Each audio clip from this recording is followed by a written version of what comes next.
Shalom ni kuri Nyirabisage TV twongeye twagarutse turashimira Imana y'Umwami wacu Yesu Kristo, turashimira Imana yabanye natwe, turashimira Imana yatugiriye neza, turashimira Imana yagendanye natwe mu bihe bitari byoroshye, ariko Imana yagendanye natwe yarakoze, turayishimiye. Turongera nanone gushimira cyane Imana yarinze ubuzima bwacu kuva tukiri insoro mu nda za ba mama, ikarinda ubuzima bwacu, ikarinda imibiri yacu, ikarinda uko duteye n'uko dusa n'uko tumeze. Imana ikaturindira ubuzima, yarakoze nihimbazwa. Rero turabashimiye cyane namwe inshuti zacu ziri hirya no hino, mudahwema kudukurikirana, mudahwema kutwitaho, mudahwema kutwandikira mutubwira amagambo meza. Turabashimiye cyane inshuti zacu. Inshuti rero za Nyirabisage TV n'ubundi nongeye kuzishimiraho muri hose, ku migabane itandukanye y'isi, mu duce dutandukanye tw'isi. Yemwe Imana yagize neza kubitaho, kandi natwe yagize neza kutugirira neza. Rero ndasuhuza cyane abavandimwe mukomeza gukunkurikira, mudahwema kubana nanjye umunsi ku wundi. Ndabashimiye cyane, ndashimira inshuti zanjye ziri hano mu Rwanda aho dutuye, ndashimira inshuti zanjye zituye mu Rwanda ariko zituye mu turere tugiye dutandukana. Hari abatuye mu burasirazuba, hari abatuye iburengerazuba, hari abatuye mu majyepfo ndetse n'amajyaruguru, umujyi wa Kigali. Ndabashimiye cyane ko mudahwema kubana natwe kuri uyu murongo, mukadufasha buri munsi tukabana namwe turabashimiye cyane. Ntabwo twahwema n'umunsi wa rimwe kwibagirwa kubashimira. Imana ibahereze umugisha. Ndashimira kandi nanone inshuti zanjye ziri hirya no hino mu isi hose. Narababwiye ngo ubushize nakoze ikiganiro ndababwira ngo hirya no hino mu isi abantu baradukurikirana, bakumva ijambo ry'Imana, bakumva ibyiza biri hano. Mu by'ukuri ntabwo ari njye njyenyine uvuga, nubwo ari njye njyenyine ugaragara kuri kamera, ariko namwe iyo mwabyumvishe burya namwe hari contribution yanyu muba mwakoze iremereye yo kudutega amatwi. Imana iduhana umugisha. Ndasuhuza abari Amerika, ndasuhuza abari muri Australia, ndasuhuza abari Norvege, ndasuhuza abari muri Swede, ndasuhuza abari ku isi yose. Abantu mwese mugerageza gukurikirana uyu murongo, Imana iduhane umugisha. Abato n'abakuru, abasaza n'abakecuru, mwagize neza kunkurikirana. Imana iduhane umugisha. Tugiye gusenga Imana, ariko tutari twasenga Imana kuri uyu murongo rero tuhahuriye turi inshuti nyinshi, kandi twese tuba turi mu bintu byinshi bitandukanye. Nababwiye ko kuri iyi si uyu munsi wa none mba nishimye, ejo nkababara, ejo n'undi naba nishimye, n'undi mugenzi wanjye akababara, ejo mugenzi wanjye yababara, njye nkaba nishimye. Mujya mubibona cyane, mujya mubona ko hamwe bajya gushyingura, ahandi bakabyara bagatahana uruhinja, hamwe bapfusha ibi, abandi bagakiza ibi ngibi. Rero turi mu isi yuzuye ububi, yuzuye ibyiza, ntabwo tubivugaho ibibi gusa, ariko turi mu isi irimo uruvangitirane rw'ibintu byose, kandi byose Imana yaremye, byose Imana ibifitemo uruhare. Gupfa kwacu ndabizi neza kuko Imana ibifitemo uruhare, ndabizi neza cyane kuko Imana ariyo nzira twese tuzanyuramo kugira ngo tugere mu ijuru Imana yaduteguriye. Si twese ariko cyane cyane iyo niyo nzira tuzanyuramo. Muri iyi si rero, kubera ko abantu bagiye batandukanye n'ibyabo bitandukanye, niyo mpamvu rero harimo abantu benshi bari hano, abenshi bishimye. Ni ukuri duhaye Imana icyubahiro ku bwanyu ko mwishimye. Imana ikomeze ibiteho. Abababaye namwe ndabizi neza kuko hari abantu bajya bankurikirana kuri uyu murongo. Ndabizi neza ko hari abapfushije, ndabizi neza ko hari abagize ibyago bigiye bitandukanye. Ndabakomeje bavandimwe banjye, mbahaye pole, mukomere. Siko bizahora kuba mutegereza, kuko Imana yacu ntabwo yabyemera. Ntabwo umuntu yahera gusa mu kababaro. Ni ukuri ndababwiye ngo ntabwo umuntu yahera mu kababaro gusa. Ni byiza kuko uyu munsi wa none Imana yatubatura ikadukura mu kababaro ikadushyira mu byishimo. Imana ibahereze umugisha. Rero abari mo hano mubabaye, ni ukuri mwihangane. mwihangane, mu isi si iwacu, ntabwo ari iwacu.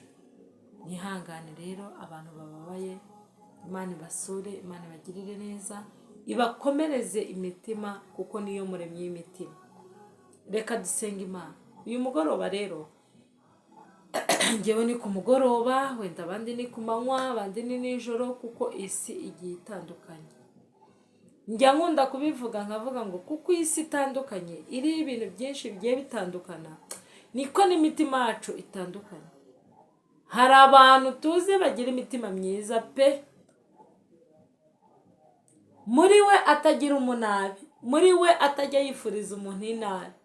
Hakaba n'abandi nabo abantu baziho ko uriya muntu niba umuhaye ino serivisi ni ngombwa bakugirire nabi, atagiragira neza. Ariko si byiza kuko tugira iyo reputation mbi cyangwa se iyo myitwarire mibi imbere y'Imana. Ni ngombwa ko twese twagira imyitwarire myiza imbere y'abantu ndetse n'Imana. Ni byiza cyane. Niba nkosheje uyu munsi si ngombwa kuguma muri rya kosa. Niba ncumuye none si ngombwa kubigumamo. Ni byiza ko niyevuriwa, ni byiza ko ngomba nkikorera evaluation, nkamenya ko hari aho nacumuye, nkasaba Imana imbabazi, Imana ikambabarira kandi ikangirira neza. Ni byiza rero ko hari aho tuva tukagira n'ahandi tugera kubera ko dufite Imana. Hari umuririmbyi wabiririmbye aravuga ngo kubera Imana. Kubera Imana rero niyo ituma tuva mu bibi tukajya mu byiza. Kubera Imana rero niyo ituma twumva ko turi abanyamakosa cyangwa se ko turi abanyabyaha tukarekera aho tugize. Reka dusenga Imana. Uwiteka Mana nziza, Mana ikomeye, Mana ituye mu gihugu cyo mu ijuru, ndagushima ndaguhimbaje Mana. Uri Imana ishobora byose, uri Imana igira neza, uri Imana yo kubahwa, uri Imana yo gutambirwa ishimwe. Ndagushimwa Mwami Imana yanjye uri mu ijuru kuko ujya ubana natwe ku manywa na nijoro. Ndagushima kuko ujya utwitaho atari uko dukwiriye, ahubwo ukatwitaho kubw'urukundo rwawe. Ndagushima Kristo kuko ujya umena amaraso, wamenye amaraso kugira ngo ubashe kuducungura. Twari kure y'amasezerano ariko twegejwe hafi n'urukundo rwawe. Twari kure y'amasezerano Mana ariko twegejwe hafi n'ineza yawe. Turagushima turaguhimbaje Uwera wa Isiraheli. Ushimwe ko waturinze twebwe twese abateraniye kuri uyu murongo. Ushimwe ko waturindiye imiryango. Ushimwe ko waturindiye inshuti. Ushimwe ko waturindiye abana. Ushimwe ko waturindiye ababyeyi. Ushimwe ko waturindiye igihugu Mana. Izina ryawe rihimbazwe, izina ryawe rishigwe hejuru kuko uri Imana nziza, uri Imana ikiranuka, uri data wa twese, uri umubyeyi utagira urobanura abantu ku butoni, ahubwo ukatwitaho Mana kugira ngo natwe duhore tugushimiye. Urakoze rero Mwami wanjye uri mu ijuru. Nyemerera ubwo tugiye kuvuga ijambo ryawe, ntaba ari twebwe Mana ahubwo izina ryawe rihabwe icyubahiro. Ntaba ari twebwe tuvuga Mana ahubwo ineza yawe igaragare ku buzima bwacu. N'izina rya Yesu Kristo Mana, ijambo tugiye kuvugira hano hantu Mana uryeze ribashe kuza rikebera mu giyombi, rikize Mwami Yesu, rigende mu mitima y'abana b'abantu Mana, rigira aho ridukura n'aho ritugeza. Ntaba ari twebwe bo kubivuga Mana, ntaba ari twebwe bo kubikora kuko ntitubishoboye, ariko iyo tugufite tuba dufite byose. Ijambo ryawe rijya rimbwira neza ngo nshobozwa byose na Kristo umpembaraga. Ndakwingize Mwami wanjye uri mu ijuru kugira ngo iri jambo ubwo rigiye kumanuka rikize imitima yacu Mana, rikize imitima y'abera, rikize imitima y'abateze amatwi, rikize imitima ya buri wese. Kandi ubwiza bwawe Mana aba aribwo bwonyine bugaragara muri twebwe, abaremererewe, abarushye, abarwayi, abihebye, ababajwe n'agahinda kagiye gatandukanye. Ndakwinginze kugira ngo isengesho ribagereho, umwuka wera w'Imana abane nabo, ye kubasiga bonyine, ye kubahana, ahubwo baheke ku mugongo wawe Mana. Ndabizi neza kuko hari abagutakiye, ndabizi neza kuko hari abaguhamagaye, ndabizi neza kuko hari bategereje ibisubizo. Nyemerera uyu mugoroba ubahereze ibisubizo byabo Mana. Nyemerera uyu mugoroba babashe kukumva Yesu. Nyemerera uyu mugoroba babone ineza yawe mu izina rya Yesu Kristo Mwami. Nyemerera ntabwo ari twebwe ahubwo izina ryawe rihabwa icyubahiro none n'iteka ryose mu izina rya Yesu Kristo tubisabye tubyizeye kubikoze. Amen. Turagarutse rero, ijambo ry'Imana rijya rivuga ngo kuba mu nzu y'Imana umunsi umwe gusa, kuba mu bikari by'Imana umunsi umwe gusa. Dawidi wabivuze, kuba mu bikari by'Imana umunsi umwe ngo bijya bimurotera kuba mu nzu z'abakomeye iminsi 1000. Reba nawe umunsi umwe watendinze ibirori by'abantu bakomeye, wa munsi umwe gusa ukakurutira iminsi 1000 wabayeho. Uriya munsi uba ukomeye, uyu munsi uba uremerereye. Impamvu hari ukuntu twirirwa muri iyi si dufite byinshi, mbega tubabaye muri byinshi, tugenda muri byinshi, ibyo dukora bigaferinga, ibyo dukora tukabona success, ibyo dukora tukahura n'inzitizi ziremereye. Ariko ibyo ngibyo byose ndabizi neza kuko Imana ijya ibitunyuzamo tukabasha kubitambukamo turi amahoro.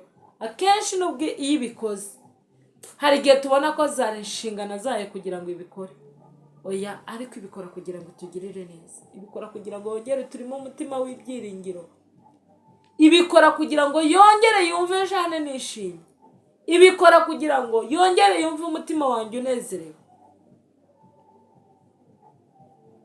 Erega ibyo byose biza ntabwo bifite gahunda yo kugukuraho, oya, ahubwo ibyo biza nibyo guhesha Imana icyubahiro. Ntabwo uko bije byose uko bihagurutse ariko bikugeraho, oya, dufite marayika neza ujya uturwanira intambara, akatwitaho mu bikomeye, akatwitaho mu byoroshye. Nubwo twebwe hari ibyo tubona tukabona nkaho nta na kimwe kiba cyoroshye, ntaco na kimwe kiba coroshe imbere y'ibi bintu byose bitugoye bituruhisha. Sibye marayika murinzi gusa ujuza akabana natwe akatwitaho. Mujya mubona iyo umuntu agize shoke gatoya ku buzima bwe, gatoya gusa, nibababaraga umutwe, ubabara ikirenge, ukababara amaso, ukababara umunwa, ukumva umubiri wose ubaye deforme, kubera ko ntabwo uko byahagurutse ariko byakugezeho kubera imbaraga z'Imana. Ntabwo uko byahagurutse ariko byakugezeho n'imbaraga nyinshi, oya. Impamvu bitakugezeho na za mbaraga nyinshi byari bifite cyangwa se n'ubukana byari bifite nuko dufite marayika murinzi ubana natwe ku manywa na nijoro. Hari ukuntu muri iyi minsi cyangwa se mu minsi yashize bibaho, namaze kumenya neza kuko ibintu byose biriho kuri uyu munsi wa none, ibiri kwaduka byabayeho. Nubona abantu bari kwicara bagasokoza bimeze gutya, ubundi bagasokoza bahagaritse, icyo kintu cyose kigeze kubaho. Nubwo bigenda bigaruka tukabona ari nouveau model, ariko byahozeho, nta na kimwe kitahozeho. Ariko muri ibyo byose dusabwe gusa kubaha Imana no kwihanganira ibyo turi kunyuramo, no kwihanganira ibitugerageza, kuko hari umunsi umwe tuzabitsinda. Hari igihe umuntu ajya yicara afite intekerezo nyinshi, ukicara uhungabanya muri wowe, ukicara nta mahoro ufite, ukicara watentebukiwe, ukagira ngo ntawe ukwitayeho, ukagira ngo nta nshuti, ukagira ngo nta bavandimwe, ukagira ngo nta muryango. Ariko humura muvandimwe wanjye, humura, hari marayika murinzi ukubereye maso. Imana yacu ntijya iryama, Imana yacu ntisinzira, ihora yiteguye kutugirira neza, ihora yiteguye kungirira neza, ihora yiteguye kukwakira nawe ikakugirira neza. Reka mbahereze urugero rutoya. Mwari mwabona twaryamye nijoro dusinziriye? Iyo turyamye dusinziriye nijoro, nta ukoma, nta uvuga, nta ugenda mu nzira. Sibyo ko i Kigali no mu yindi mijyi igiye itandukanye bakora 24 hours. wenda ukumva abantu barimo baratambuka, ukumva moto zirahise, ukumva imodoka ziragiye, ariko hari igicuku cya nyuma. Mu gicuku cya nyuma ni hahandi aho umwana arira na nyina ntiyumve kandi yaramubyaye, kandi muzi neza kuko umwana na nyina ari abantu baremereye. Ariko mu gicuku cya nyuma niyo waba ufite ibibazo biremereye bingana iki, iyo wageze mu gicuku cya nyuma ntubyibuka. Iyo ufite ibibazo biremereye bigutesheje umutwe, bya bindi abantu basigaye bavuga ngo narwaye stress, ngo mfite iki n'iki, iyo wageze mu gicuku cya nyuma urabyibagirwa ukabyihorera. Imibi ikaza nijoro, imibi ikaza ntikwangize kuko dufite marayika murinzi. Marijoze zikaza mu nzu zigatondagira ntizikugere ku mazuru, dufite marayika murinzi. Ibinyenzi bikagendagenda mu nzu ntibikugere mu mazuru, mu kanwa n'ahandi, dufite marayika murinzi. Ujye uturinda ibyaza byose. Izo ni ingero ntoya natangaga z'ibintu byatuzaho nijoro dusinziriye bikangiza ubuzima bwacu, ariko kuko dufite marayika murinzi, kuko dufite Imana igitubera ku manywa, igitubera amaso ku manywa ndetse na nijoro. Itajya yemera kuko abanzi bacu batsinda, itajya yemera kuko abanzi bacu bishimira gutsindwa kwacu, ahubwo Imana ikatubera amaso, abanzi bacu bakarebesha amaso yabo kugira neza kw'Imana. Itugirira neza ku manywa na nijoro, itwitayeho mu mvura nyinshi, itwitayeho ku zuba ryinshi, itwitayeho mu muborogo w'abandi bantu, ariko ikakugirira neza, ikagukura ahantu hamwe ikakujyana ahandi. Dufite marayika murinzi ujye utuneshereza ibintu byose byatuzaho, ibintu byose bihagurukiye kuturwanya. Hari ibikurwanya aho wicaye, hari ibikurwanya aho wirirwa, hari ibikurwanya mu rugo rwawe, hari ibikurwanya ahantu hose muri situwasiyo waba urimo. Ibigeragezo ntibizabura kuza, niko ijambo ry'Imana ritubwira. Ibigeragezo n'ibisitaza ntibizabura kuza, ariko ishyano kuzaza byikoreye. Indwara ntizizabura kuza, impanuka ntizizabura kuza, uburwayi ntibuzabura kuza, ariko ishyano kuzaza byikoreye, kuzaza byitwaje ntibizabura kuza pe. Ariko ishyano ku muntu uzaza ubyikoreye, ku muntu uzaza biherekeje, uwo nguwo niwe uzahura n'ishyano. Kugeragezwa ko mu isi biriho, birasanzwe pe ko umuntu yageragezwa, ariko mukomere, mukomere inshuti zanjye, mukomere bavandimwe. Hari ibigeragezo byinshi cyane bigiye bitandukanye. Hari ibigeragezo by'uburwayi. Ko abantu benshi barwaye, bafite imbogamizi z'uburwayi, bafite ikigeragezo cy'uburwayi, akivuza none, akivuza ejo, agatanga amafaranga ku baganga, agatanga amafaranga mbega ahantu hose. Ariko mwihangane, ibyo bigeragezo by'uburwayi ntabwo bizahoraho. Imana ishimwe ko bitazahoraho. Bigerageza by'ubupfubyi ntabwo bizareka kuza, ariko mwihangane bavandimwe. Ibigeragezo by'ubukene ntibizabura kuza, ariko mukomere. Ibigeragezo by'inzara ntikizabura kukuzaho, ariko mwihangane, mukomere. Ndabakomeje bavandimwe banjye, mukomere cyane. Muri ibyo bigeragezo si ngombwa ko dutentebukirwa, mu bigeragezo si ngombwa ko duta equilibre mu buryo bw'umwuka, oya ntabwo ari ngombwa, ahubwo mu bigeragezo turakomera. Mu bigeragezo Imana ikatwambika imbaraga. Mu bigeragezo umuntu yakureba yatekereza wenda aho uri, akumva ko wacitse intege, wababaye, yagutekereza, yatekereza no kukujoyiningana, akumva yaza yicishije bugufi kubera ko azi kuri mu kigeragezo. Ariko hashimwe Kristo, ujye uduhereza imbaraga zo gukomera mu bigeragezo. Imana ihimbazwe kuko ujye uduhereza imbaraga zo gukomera. Abarwayi muri ho mu nteze amatwi, izo ndwara ntabwo ari izo kubica, mukomere. Izo ndwara nizo guhesha Imana icyubahiro. Ababyeyi, ntabwo ibyo bintu byose muri guhura nabyo ari ibyo kuduhitana, oya, ahubwo ibyo bintu byose ni ibyo guhesha Imana icyubahiro. Twe gucika intege mu bigeragezo.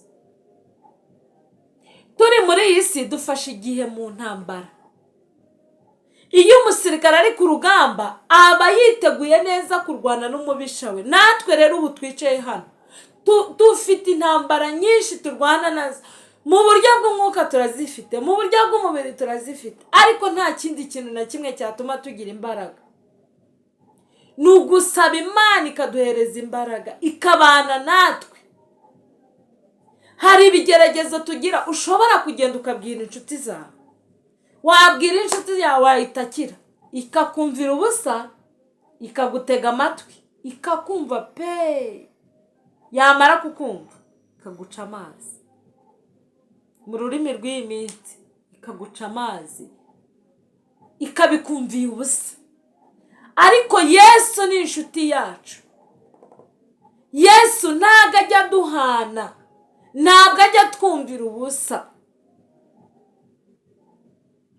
Yesu ahora atubereye maso, atugirira neza ku manywa na nijoro. Yesu ntajya areba uriya muntu ngo nuko ari imfubyi, cyangwa ngo amurebe ngo nuko ari umupfakazi, cyangwa ngo amurebe ngo nuko arushye kurenza abandi. Oya, Yesu atabara ku gihe cye. Humura muvandimwe wanjye wowe ufite ibigeragezo. Yesu araje kugutabara, Yesu araje kukugirira neza. Hari umuririmbyi yaririmbye aravuga ngo ibigeragezo si karande, kandi ndetse si n'umurage. Ntabwo ari byo twagabanye. Ngo ibyago bitwokame, oya. Nababwiye ngo ibigeragezo ntibizabura kuza, ariko ishyano kuzaza byitwaje. Mukore neza, mwubahe Imana, mukundane, mwegerane, uri mu kigeragezo mumufashe. Nubwo udafite ubushobozi bumufasha bw'amafaranga se cyangwa bw'ubundi, pfuka musenga Imana, umwereke Imana. Mwe kugira amashyari bavandimwe banjye. We kubona umuntu ngo wumve ikigeragezo iyo kije, wa muntu iyo ari mu kigeragezo ajya ahura n'inshuti mbi, agahura n'inshuti nziza, agahura n'abamukomeza, agahura n'abamuca intege. Ariko wowe unteze amatwi uyu munsi wa none, we gucika intege mu kigeragezo uko cyaba kimeze kose. Nta kintu kitagira iherezo, kandi nta jambo Imana yavuze itagisohoza. Iteka iyo itubwira nasohoza, iteka iyo itubwiye ijambo ni ukuri no kubikorera bikora. We gusa ihangane, komera ushikame. Kambasomera ijambo ry'Imana hanyuma tujye ku musozo. Kadusome igitabo cya Yakobo, urwandiko rwanditswe na Yakobo, igice cya mbere umurongo waho wa 12. Haravuga ngo hahirwa umuntu wihanganira ibimugerageza, kuko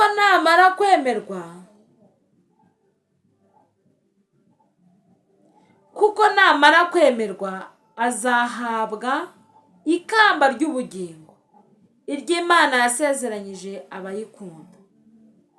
Haleluya. Narababwiye ngo nshuti zanjye, niyo twasoma umurongo umwe, ariko nkihanganisha abantu cyane cyane. Bibiliya ijambo ry'Imana ni indorerwamo ya buri kintu icyo ari cyo cyose. Bibiliya ijya ivuga abakire, Bibiliya ikavuga abakene, ikavuga diterizi zabo, ikavuga diterizi z'abakire, ikavuga amava n'amavuko y'umukire, ikavuga amava n'amavuko y'umukene.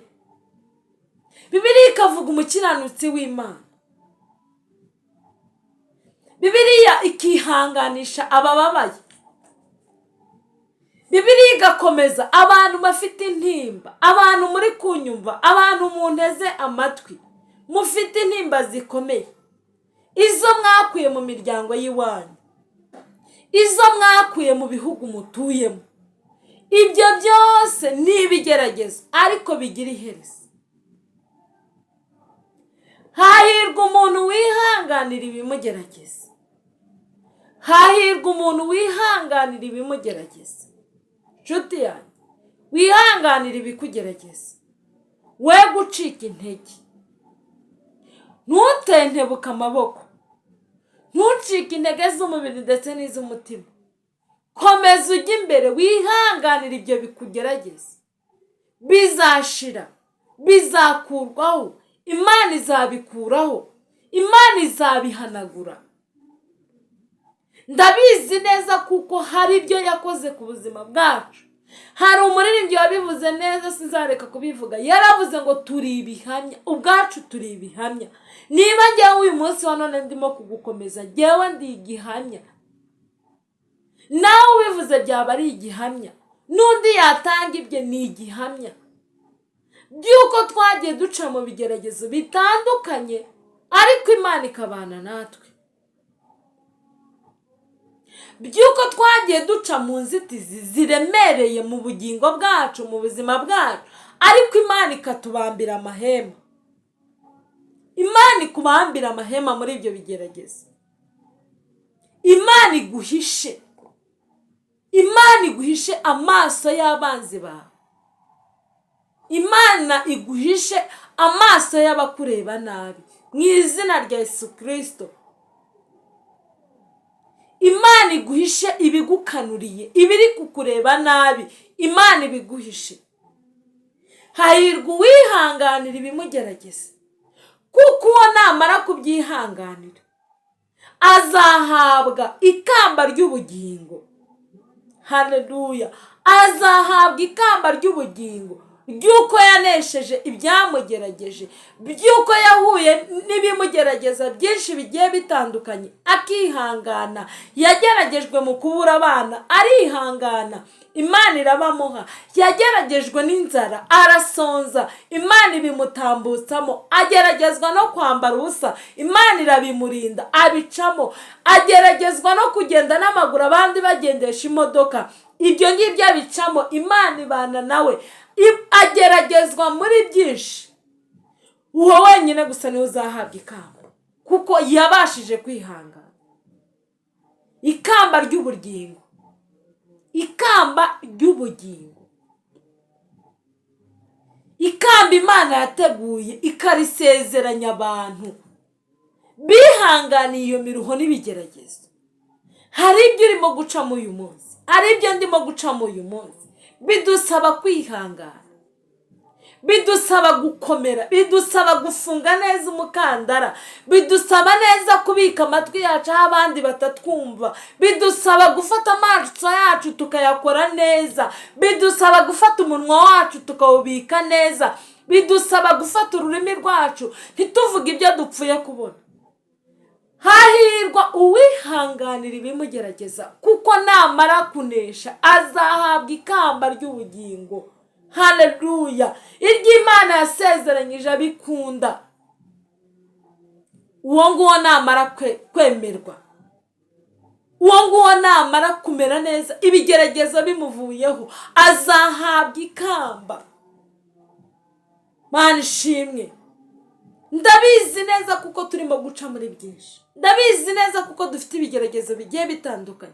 Ndabizi neza kuko abantu barushye. Hari abantu barwaye indwara zigiye zitandukanye. Hari abantu bafite stress zitandukanye. Hari abantu bafite ibibazo byinshi, ibyo tuzi ndetse n'ibyo tutazi. Ariko marayika w'Imana aze muri mwebwe, abahereza imbaraga zinesha ibyo bigeragezo. Marayika w'Imana aze ku buzima bwacu, abashe kudutsindira ibitugerageza. Imana ihimbazwe. Marayika w'Imana aze mu kazi kacu, marayika w'Imana aze mu ngo zacu, marayika w'Imana duhereze kwihanganira ibyo byose, kugira ngo tuzavemo dukeye, kugira ngo ikamba ry'ubugingo Imana yasezeranyije abikunda, nanjye nawe tuzabashe kubona iryo kamba. Imana ihimbazwe. Muri iyi minsi abantu barajagaraye. Muri iyi minsi abantu bari gufata social media nk'ahantu bahabona ibyo siko bimeze. ibyiza nuko tubwira abantu ijambo ry'Imana bagakira imitima, Imana ikabahumuriza. Twebwe ubwacu ntabwo twabahumuriza, ariko Imana iri muri twebwe niyo yonyine ibasha guhumuriza imitima yabo.